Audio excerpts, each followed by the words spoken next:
one is called Stranded in Mississippi, and it's like a spooky story, kind of like Uncanny Valley vibes, and yeah, it does kind of talk about like microaggressions, or like it's an interracial couple in the story. So and it's like set in the 90s, I believe. I wrote this like last year, just so we're clear.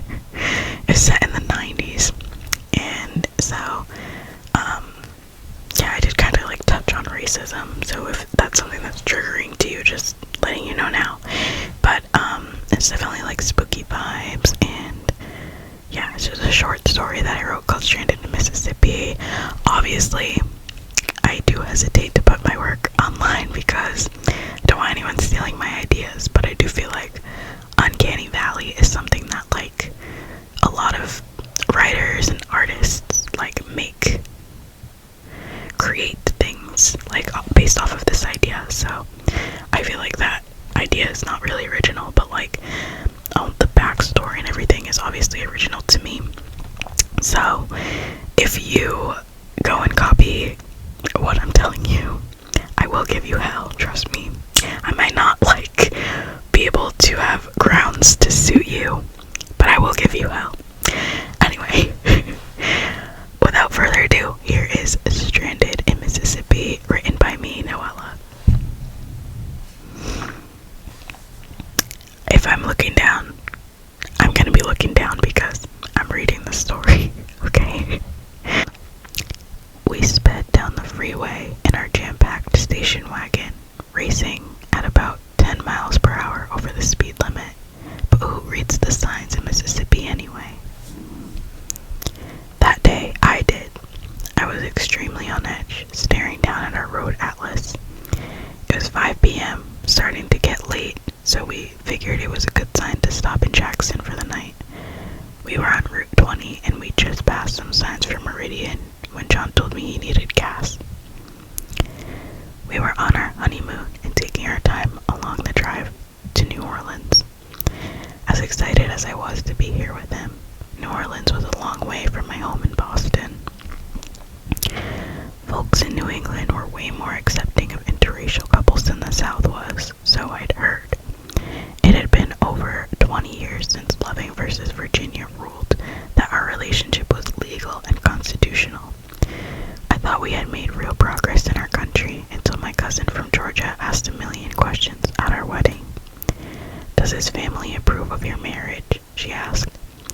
I tried to brush it off. John's father died when he was young, so he wasn't there that day, but his mother was so friendly and happy for John.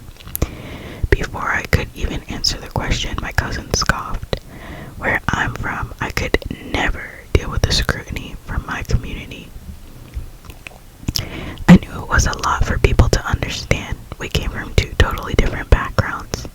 I grew up in Dorchester in the 70s, the youngest of 6 children. My father worked in construction and my mother was a maid. My parents didn't have a lot of money, but we lived in a clean 2-bedroom apartment right across from our elementary school. It wasn't the easiest having all of us squeezed into such a small space, but we made it work. It paled in comparison to John's upbringing. He came from Cambridge. His father was an English professor at Harvard who got hit by a car while walking through the parking lot after a night class when John was only 8 years old. His mother was a housewife until his father's death. With life insurance and settlement money, she invested in a boutique in Faneuil Hall Marketplace, where she got to live out her fashion dreams. Her shop didn't make a ton of money, but it was enough for her and John to live comfortably. When he was old enough, he got accepted to Harvard Business School, where I met him one day in the cafeteria while I was wiping down tables. The way he looked at me, I could tell he'd come from money, even though most Harvard students did. He seemed different from all the other students. He would greet all of the staff, janitors, and housekeepers alike, asking how their days were going, and even sometimes asking after their children or families. He sat by himself every day with a plain turkey and cheese sandwich and chips he would bring table, he smiled at me, inviting me to come over, which I'd gladly obliged. When I got to his table, he moved his arms back to let me clean. That's when I got a good look at his face. He had light brown hair, green eyes, and a little bit of stubble on his chin. He was absolutely breathtaking, and I was immediately swooning. I typically thought it looked good, but I felt myself getting self-conscious in my dull, black uniform with my bouncy curls pulled back into a slick bun. "What's someone as beautiful as you doing wiping down tables at Harvard?" he smirked. I blushed, stopping in my tracks. "You belong on an island, a flower in your hair, sipping a daiquiri, with not a care in the world." The rest was history. We saw each other throughout the rest of his time at Harvard. On the day of his graduation, he got down on one knee and proposed to me, making it feel more real than ever. The day we left for our honeymoon, my mother came over to me as we were packing the car up with all our necessities and gave me a little black pamphlet. Inside it was a list of sundown towns in each state. My mother always taught us as children not to walk through Southie at night, and it seemed no different in Louisiana, Mississippi, North Carolina, or anywhere else we were stopping along the way. What truly scared me was not knowing the area aside from what the signs told me. What if we accidentally ventured into a sundown town? Would we be forgiven for our mistake? "So, where are we stopping?" I stammered. I looked down and realized that the atlas was shaking in my trembling hands. I placed it on my legs, hoping that John couldn't see my nervousness. "Don't worry, honey, we'll get off at the next exit and you'll just stay in the car the whole time. With this tint, no one will even see you," John assured me. I looked out of my window. John drove a beautiful forest green Buick Century wagon with dark windows. It looked like something from a movie. I never thought the tint was that dark, but maybe if I kept my head down, no one would see my face and realize I was even in the car. He got off the next exit. He seemed tense, and I could tell that he sensed my nervousness. I took a deep breath, trying to calm myself. "Everything will be fine," I thought to myself. "I'll stay in the car, and John will protect me. It will be smooth until we make it to Jackson, and then I won't have to worry." We saw a sign for gas with an arrow pointing to the right, so John turned right. When we didn't find a gas station right away, John kept driving for a few minutes. All we could see were big farms and miles of corn.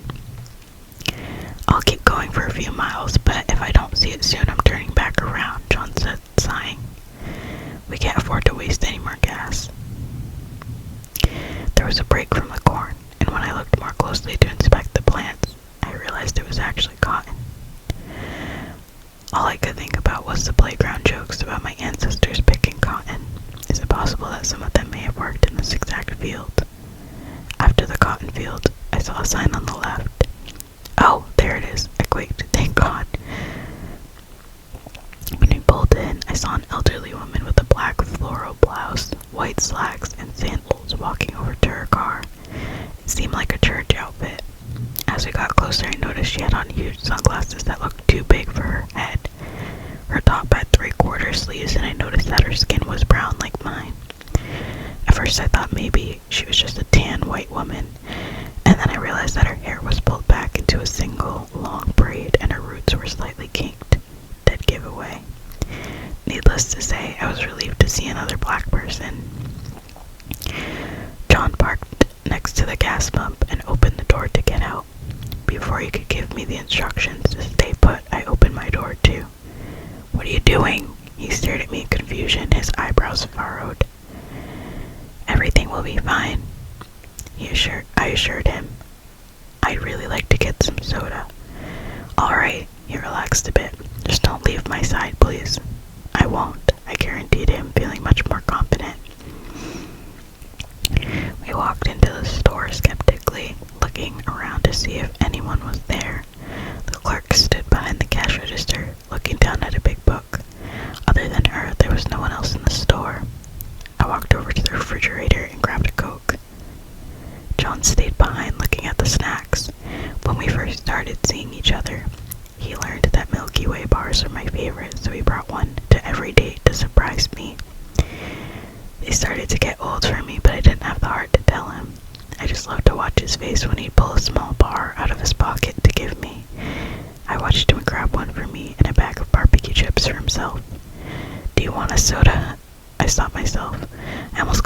funny, but I remembered where we were and how we should be more careful. No, I'll stick to the water we have in the car, he said, nodding. His face told me that he wanted to finish up and head out, so we walked to the cash register together to check out. Hello, the clerk said without looking up. When she put her book down on the desk, she met eyes with John, and then looked behind him at me, cowering beside him. What brings y'all into town? We're just stopping for gas right now, but we're heading to Jackson for the night. Can you put this on that pump?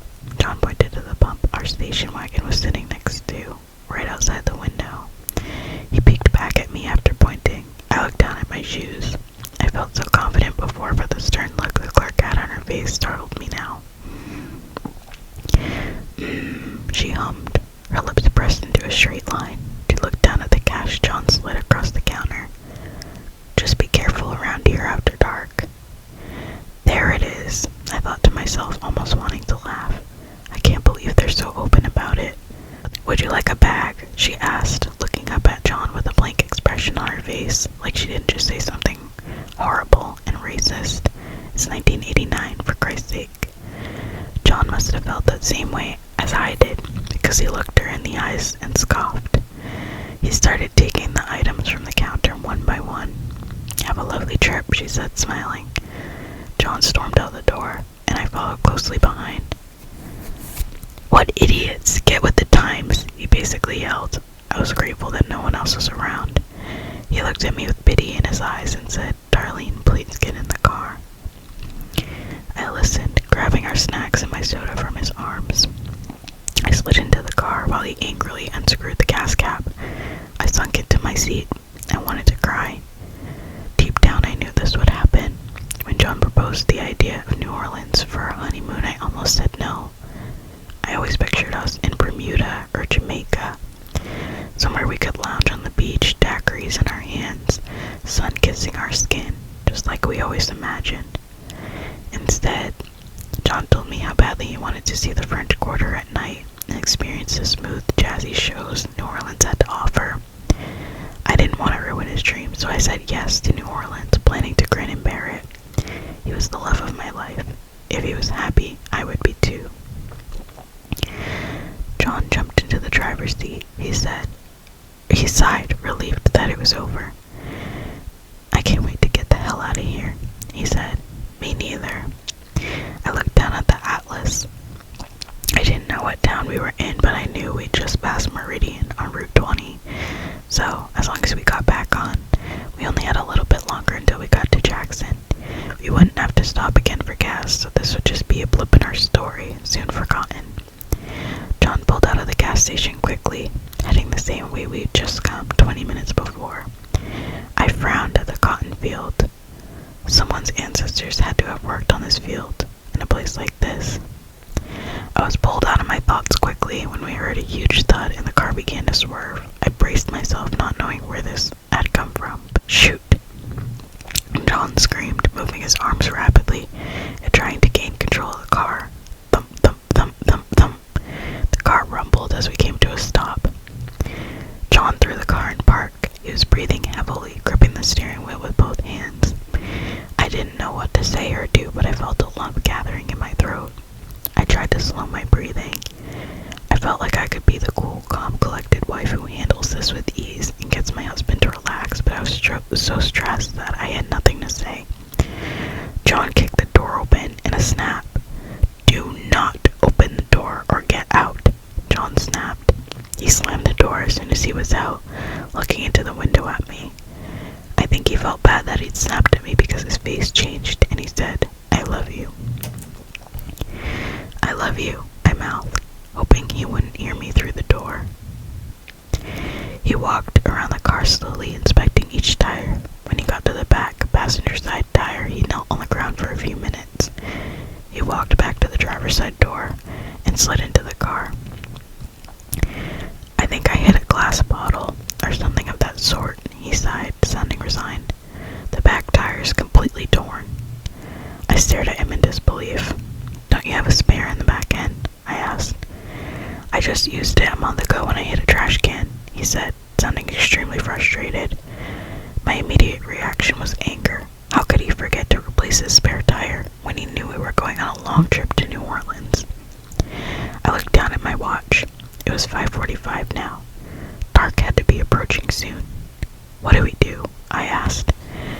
trying to sound calm, even though there was a million ideas running through my head.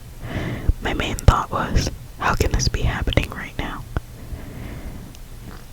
I can walk back to the gas station and ask for help. His voice trailed off. I knew he didn't want to leave me alone, but we both knew we needed to do something. Maybe we can put your seat back, or you can lay down in the back seat in case someone comes. I felt my bottom lip trembling. I didn't want him to leave me here in a sundown town, all by myself. What if someone caught me here by myself, even before the sun goes down? Will I still find trouble? John must have seen how nervous I felt because he grabbed my hand. I promise it'll be quick, Darlene, he assured me, and when I come back, no one will lay a finger on you. They'll have to get through me. I looked up at him. He was puffing his chest out, joking around and smiling at me. I couldn't help but smile to myself. I loved him so much. I couldn't believe our honeymoon had taken a turn for the worse, but looking into his eyes made me feel like everything was going to be okay. He will go get help, and we'll be back on the road in no time. It's okay, I said. Go ahead, just please be quick. Absolutely, he said, opening the door to get out. Should be 20 minutes max. I nodded, waving him off, hoping this would pass quickly. I stared at the passenger side mirror, watching him walk toward the store until he became a tiny dot amongst the cotton in the distance. Once I realized I couldn't see him anymore, I shuddered, thinking about what someone would do to me if they found me. I decided that I needed to hide a bit better, so I climbed over the center console and laid across the back seat with our road atlas in hand. I grabbed one of the coats John had brought us for the trip and put it over my legs and torso. If someone was driving past, I would drop the atlas on the floor and cover myself with a coat so they couldn't see me.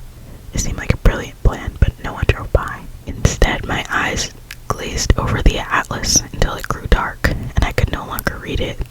I checked my watch. 8:15 p.m. It had been hours, and John was still gone. My mind raced through different scenarios. What if the store clerk called someone to come help and he was still waiting for them?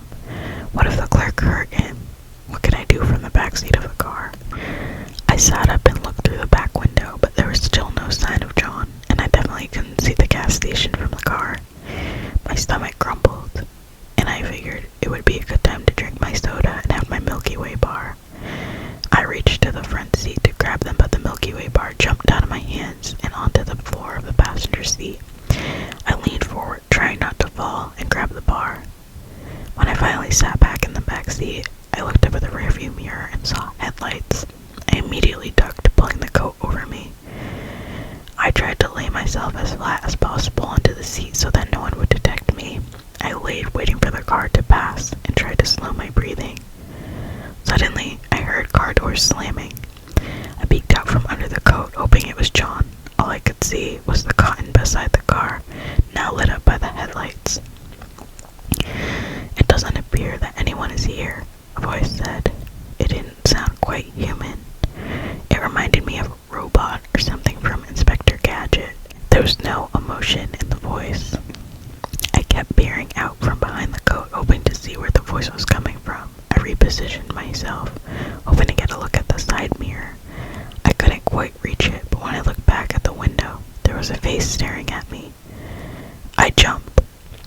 Once I got a good look at her, I started to feel deeply uncomfortable. She was white with blonde hair. Her mouth seemed to be fixed in a strange smile, her teeth impeccably white. What frightened me the most were her eyes. There were little black holes with minimal white showing. She cocked her head, staring down at me. All of a sudden, the door I was leaning on opened, and I fell backward onto the pavement. I screamed as loud as I could. "Get away from me!" I yelled, asserting myself. I took a self-defense class in high school after being bullied. You're supposed to yell loudly and call a lot of attention to yourself, although I'm not sure it mattered at that moment. I jumped to my feet and started running towards the gas station. I ran track in high school, so I knew I was fast, but hopefully I was fast enough to evade whatever the hell that was. After running for about a minute, I looked back at the car. The back door was still open, and there were two people standing next to it looking in my direction. They weren't chasing after me, which somehow frightened me even more.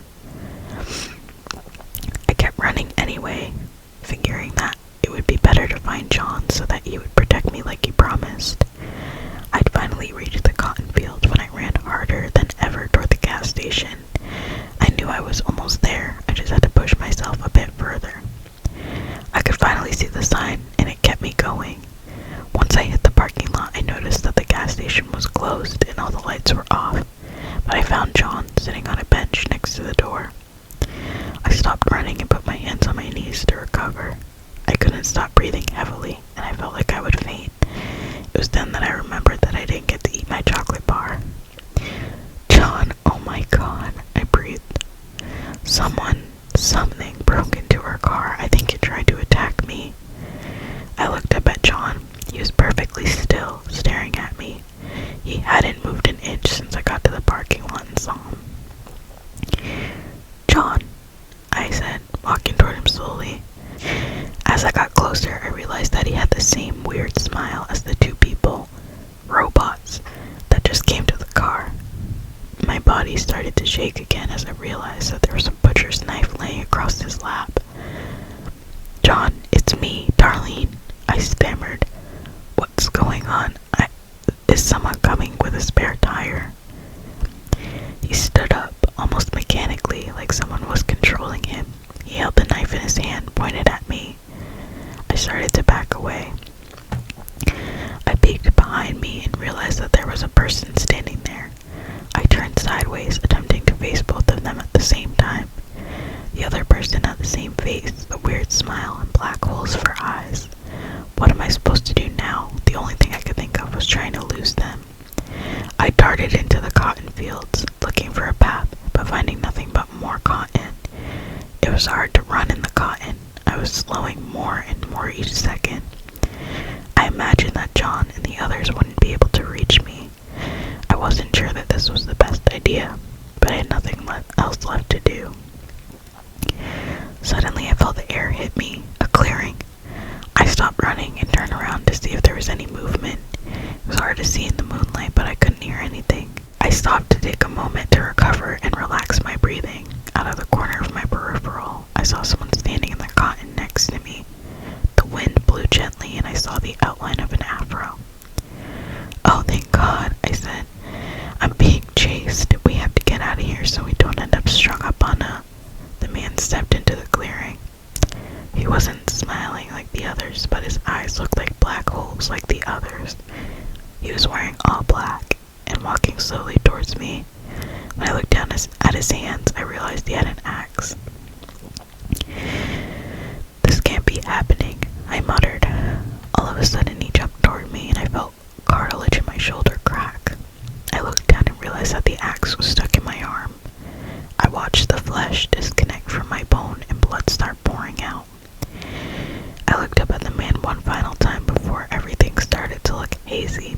I fell to the ground, and when I looked ahead, I saw the full moon shrinking. Everything went black.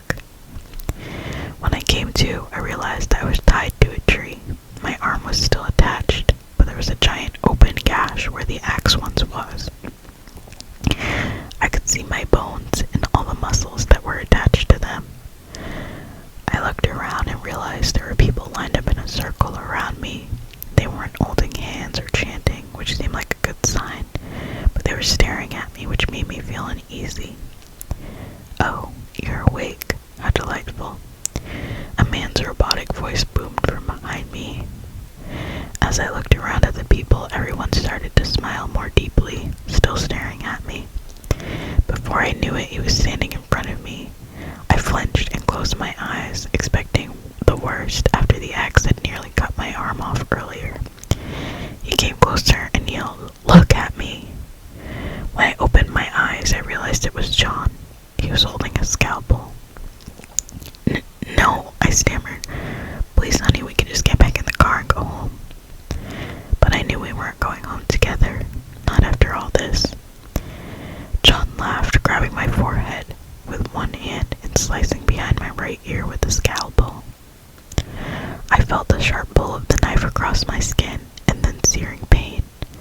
A scream jumped out of my mouth as he slowly, carefully placed a small piece of metal into the wound. It felt more like it was being jammed in there. He stepped back to look at me, admiring his work. "Now you're one of us, darling," he announced. I heard a loud clicking sound, and then everything went black. that's the end of my story. Stranded in Mississippi. I think that there's a lot of room for improvement in this story, but it was really just something that came to my mind, and I really wanted to just like get it out, you know. But yeah, let me know what you think in the comments below. Do you think it was actually scary? Do you think I should add more detail to like the gory parts? I guess it's not really gory. Like, I just wanted the thing with like her arm to be like the most gory thing, and like that's it, because I'm not big into like blood and gore horror. I'm more of a like unsettling kind of psychological horror is what I like to read and what I like to write. So yeah, if like the beginning where I talked about like how they met while she was working at Harvard and he was going to the business school, is that too much background? Like, I wanted to set the tone of like interracial marriage in 1989 and like how some people saw it as taboo, but living in New England it wasn't as taboo. So I did want to know like if you guys thought I was adding too much context to the beginning, you know. But yeah, I do like the idea of this story. I kind of like wish that it could be like an episode of American Horror Stories, and that Ryan Murphy write it better and like produce it. But yeah, that is the story. Let me know your thoughts. If you guys liked hearing this story, I do have other stories that I've written. Some are horror. I've written some like romance, like queer romance. I think I've written like one story that is straight romance. But if you're interested in hearing them, definitely let me know in the comments below. Spooky season is upon us, and I do want to do some more like Halloween themed videos or like spooky videos. I love horror and stuff like that, so I would love to incorporate that more on my channel. So let me know in the comments below if you have any ideas of videos you'd like to see from me. And I really appreciate you watching and supporting the channel. Thank you so much. I have 90 subscribers now. I never thought that I would ever reach that on YouTube, so thank you so much for supporting me, and you will see more videos